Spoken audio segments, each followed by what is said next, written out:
Time now for sports on 104.7 The Cave. Here's Ned Reynolds. Mikey intern Ned Reynolds in the studio on a Friday morning. The current PGA tournament is happening right now. Who is at the top? Well, they do tee off very early, and it is in Louisville, which is an hour ahead of us. It is a guy who is always flirting with winning a championship somewhere along the line, and he's been around. Xander Schauffele, he's from San Diego, California, and nobody's going to beat him yesterday because all he did was establish the course record at Valhalla in Louisville, which is a very difficult course. Shot a 9 under par 62 and had, and still does, a 3-stroke lead over the field. Now, you know that's not likely to happen again. So you look at the people who are contending. And this name probably, Mike, won't mean anything to you. Sahith Shigala. It's a name from, one would suppose, Indian or Pakistani, but he's an American. He played at Pepperdine out in California, and he's a very good player. He shot a 6-under. Tony Finau from out in Utah shot a 6-under as well. Rory McIlroy, he's a 5 under par. Good first round. And then our friend Scottie Scheffler, number one player in the world. He only shot a 4 under par and very much in shouting distance. As far as Tiger Woods is concerned, did struggle a little bit, finished 1 over, double bogey the last 2 holes, and that didn't do him any good at all. Otherwise, he didn't play badly. But all the focus is on Xander Schauffele now with that 9 under par. What will he do today, and what will the other contenders do? This is round 2 coming up, and it is 4 rounds. Watch out for Scotty. He doesn't do good at the beginning. He finishes great at the end. Focus, my dude. Also, the concern with Tiger, too, is that you can tell that's why he double bogeyed. He's getting gassed. Well, and that's a good point. He can play well for a while, but he is 48 years old, and, of course, he's physically compromised. He's also not tournament tested. He only plays in these majors, and you're not going to win on a consistent basis doing that. Got to play a lot more than that to do it, man.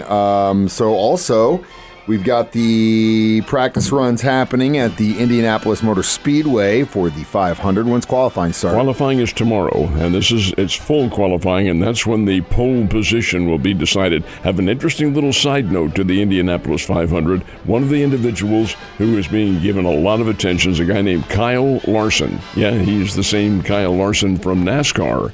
Now, what's interesting is, now wait a minute, Indianapolis 500's early in the day, and NASCAR has their 600 later in the day in Charlotte. Going to run in both of them? He's going to give it a shot. He runs at Indianapolis around, I guess it's noontime.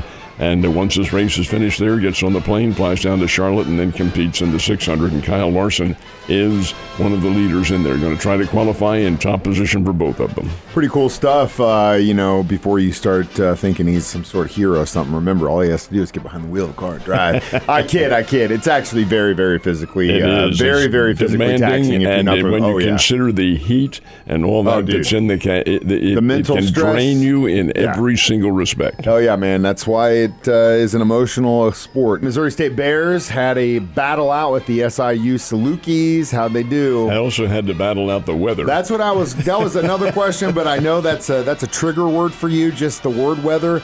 I didn't want to send you into a tailspin, so let's just talk about the Bears and focus on that.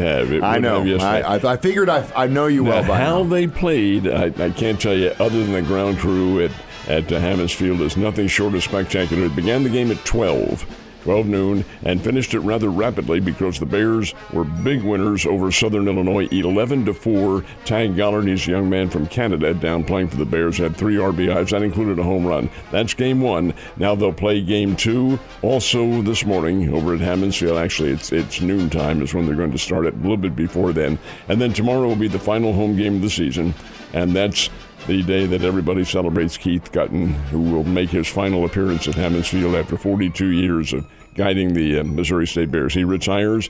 Now, the team is going to the Valley Tournament up in Evansville, so it isn't over yet as far as the competition is concerned, but as far as the home game, today and tomorrow will be that. And the Springfield Cardinals are playing right behind them. Mm-hmm. So that's pretty interesting. Now, the Springbirds are in a bit of a slump right now, a funk, I think you could call it. Their record is now 20 wins and 15 losses, and you might remember when they were about 12 or 13 games above 500. Lost last night 8-7 to the Midland Rockhounds. That's the Oakland A's. and they're calling them Oakland for now. They won't next year. But the A's, a Double-A farm club, and they're pretty good. Springfield Cardinals are also pretty good, but like every pro team, they're slumping just a bit and did lose last night 8-7. So we have plenty of baseball. Those two also play tonight, and it looks like it's going to be pretty good. Yeah, figures to be a nice night for baseball. On the high school scene, we do have some Springfield schools and area teams that are involved. They are, and they're playing today for the most part. The weather conditions were a little rough yesterday for them. The fields, many of them are artificial turf, and that's great. You can play on them, but some artificial turf fields are not available because they're so used by individuals who already have appointments. Anyway, the schedule's been a little bit disrupted, but many games today, including the Class 6 semifinals, which are coming up here in Springfield, and they had some pretty doggone good. Glendale and Kickapoo, for instance, will play out at Kickapoo. That's one of them, and hey, it's pretty good baseball, folks. Yeah, it is. You got a lot to choose from tonight, that's for sure. Last but not least, we do have some action in both the hockey world and basketball world going on in the playoffs. In basketball, the Denver Nuggets had a chance to wrap up their series with the Minnesota Timberwolves and did not do so right from the tip-off. 115-70. That was the final score. Denver only scored 70 points. They only scored 9 in the final period. Now, wait a minute. This is a team that had a 3-2 lead. They're the reigning NBA champions, have a chance to wrap it up, and they score 9 points? Do we maybe sit on our behinds a little bit and get ready for the next game coming up on Sunday? Kind of what I'm thinking, or at least the next series following that game. Assuming they win, yeah. But whoever wins the one on Sunday does go on and plays in the Western Conference Finals. So Minnesota wins. They force a Game 7 coming up Sunday in Denver. National Hockey League, the New York Rangers wrapped up their series with the Carolina Hurricanes, beat them 5-3. So the Rangers move on in the Stanley Cup. Vancouver Canucks knocked off Edmonton 3-2, and it is Vancouver that has a 3-2 lead in that competition, so we'll see what happens. Ned, you have a wonderful weekend. Hopefully it's a dry one, and I will see you on Monday.